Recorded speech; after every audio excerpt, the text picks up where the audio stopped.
அன்பின் உள்ளங்களை, இன்னைக்கு நாம படிச்ச திருப்பாடல் இருக்கு இல்லையா? இந்த திருப்பாடல் எல்லாருக்குமே தெரிந்த திருப்பாடல்.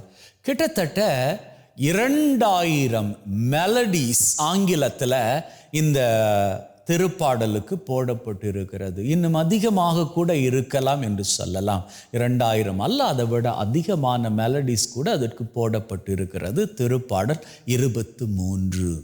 இது தாவீது எழுதிய ஒரு சங்கீதமாகும். ஆண்டவரே என் ஆயன் என்கின்ற சங்கீதம். ஆண்டவரை ஆயனாக தாவீது ரசித்து அப்படி சுவைத்து எழுதிய சங்கீதம். இன்னைக்கு நாம திருப்பாடல் 23 படிக்கின்றோம். அவர் இருக்கின்ற பொழுது எங்களுக்கு எந்த குறையும் இல்லை அப்படின்னு சொல்லி தாவீது எழுதுகிறார். உண்மைதான் இல்லையா? தெய்வம் நம் கூட இருக்கின்ற பொழுது நமக்கு எந்த குறையும் இல்லை. எந்த குறையும் இல்லை அப்படின்னு சொன்னா நீங்க யோசிக்க கூடாது.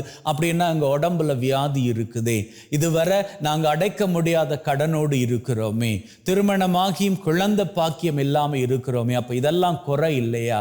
அன்பின் உள்ளங்களே, சரி, இவையெல்லாம் குறைதான்.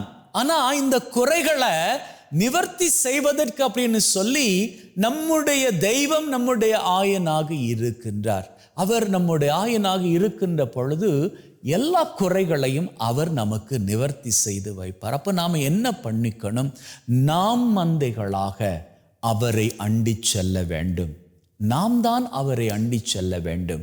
அவர் நம்மை அண்டி வந்து விட்டார். 2000 வருடங்களுக்கு முன்பாக அவர் நம்மை தேடி வந்து விட்டார். தேடி வந்தவர் அவர் வாழ்ந்த நாட்களில் யாரெல்லாம் வியாதிப்பட்டு இருந்தார்களோ அவர்களை எல்லாம் சுகப்படுத்தினார்.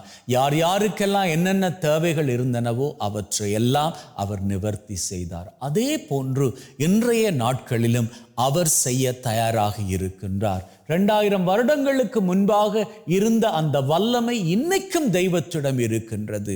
அந்த வல்லமை கொஞ்சம் கூட குறைந்து போகல. ஆகவே நாம என்ன பண்ணிக்கணும்? நம்முடைய குறைகளோடு அவர் அண்டை செல்ல வேண்டும். அப்படி செல்லுகின்ற வேளையில நம்முடைய உள்ளத்தையும் நாம் சரி பார்த்து கொள்ள வேண்டும். இந்த குறைகளை நாம் ஆண்டவர்கிட்ட எடுத்துக்கிட்டு போற வேளையில நாம் எப்பேற்பட்ட வாழ்க்கை வாழுகிறோம் அப்படி என்பதை யோசித்து பார்க்கணும். ஆண்டவருக்கு பிரியமில்லாத வாழ்க்கை வாழ்ந்து கொண்டு இந்த குறைகள் எல்லாம் தூக்கிக்கிட்டு போவோமாக இருந்தா முதல்ல ஆண்டவர் சொல்வார், உன்னுடைய வாழ்க்கையை நீ சரி செய்து கொள்.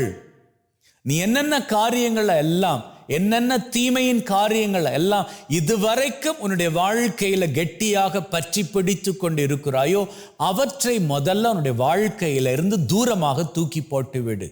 அதற்கப்புறமாக என்னென்ன குறைகள் எல்லாம் அவனுடைய வாழ்க்கையில இருக்கிறது அப்படின்னு சொல்லி நீ என்கிட்ட வருகிறாயோ அவற்றையெல்லாம் உனக்கு நான் சரிப்படுத்தி விடுவேன் அப்படின்னு சொல்றாரு. ஆண்டவர் சரிப்படுத்த தயாராக இருக்கின்றார். அவரை நோக்கி நாம் செல்ல தயாராக இருக்கின்றோமா? ஆம் என்றால் நம்முடைய வாழ்க்கையில் இருக்கக்கூடிய சகல தீமையின் காரியங்களை களைந்து விடுவோம்.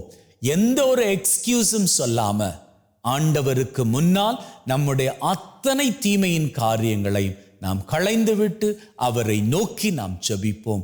அவர் அண்டை சென்று ஜெபிப்போம். அப்பொழுது நம்முடைய தேவையான காரியங்களை எல்லாம் அவர் நிறைவேற்றி கொடுக்க எந்த ஒரு குறையுமின்றி வாழ்க்கையிலே மகிழ்வின் சிகரங்களை உயரங்களாக தொட்டுக் கொள்வோம். ஆமென்.